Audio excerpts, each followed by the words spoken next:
Rosaline is casting a glance at the kettle on the cooker's back burner. I know she's hoping I'll be wetting the tea, but I've heard enough of her prattle and need to be alone to think my thoughts.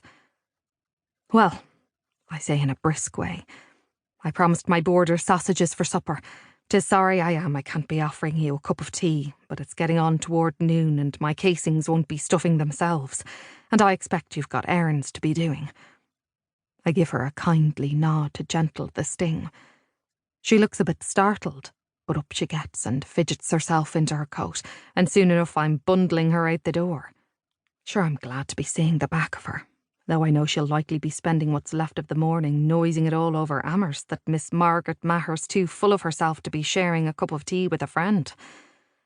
As soon as she's out the door, it strikes me I could have been right about the maid story. It might not even be true. Wouldn't be the first time Rosaline scattered fables amidst her gossip. From the window I watch her pass my brother-in-law's house and across the yard to the train depot. Wonder how many other ears she'll be bending before she gets home today. Seems strange I didn't hear her news from my niece first. Nell's always stopping by to tell me what she hears around town. Makes it all the more unlikely there's reason to believe Rosaline. The more I think on it, the less sense it makes. Why in heaven's name would Mattie D be selling the Homestead? She loves the place as much as I do, surely. She's the last of the Dickinson line to own it, and she knows the big yellow house is a treasure, sitting so proud behind its handsome hedge and fence. Taking care of the homestead was my job for 30 years. When I left back in 1899 and walked down Main Street to my sister's place in Kelly Square, I thought I was shed of the Dickinsons for good. Felt like a blessing that sorry day, with Emily and Austin and Vinny all gone to their graves and the house shut up like a tomb. Now I can't pass the place without wanting to take another peek inside. I'm always glancing at the upstairs west windows, where Emily's bedroom was.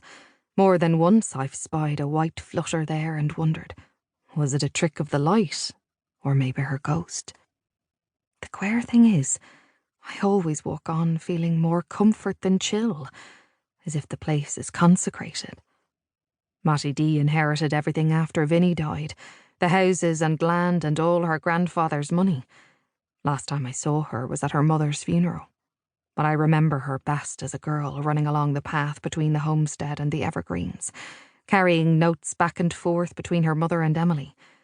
40 years ago it must have been.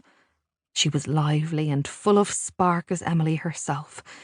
The pair of them headstrong and fierce, full of secrets and schemes. Used to think they were clever as new-minted dollars.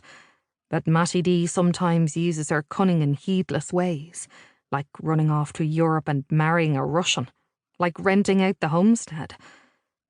That unsettled me, to be sure, but I saw the need. A house needs people living inside, or it goes to ruin. Needs curtains at the windows and lamplight glowing in the parlours at dusk.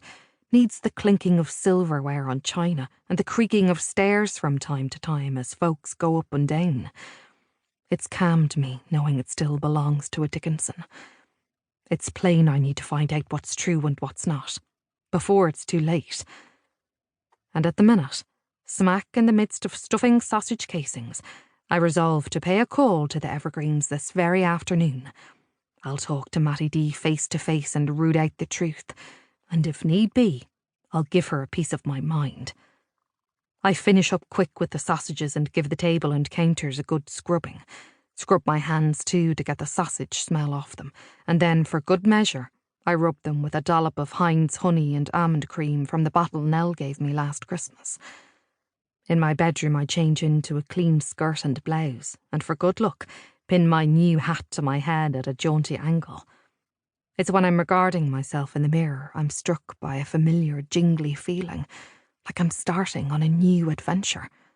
Seems the homestead still has the same uncanny pull on me it did back in 1869 when I first came under its spell.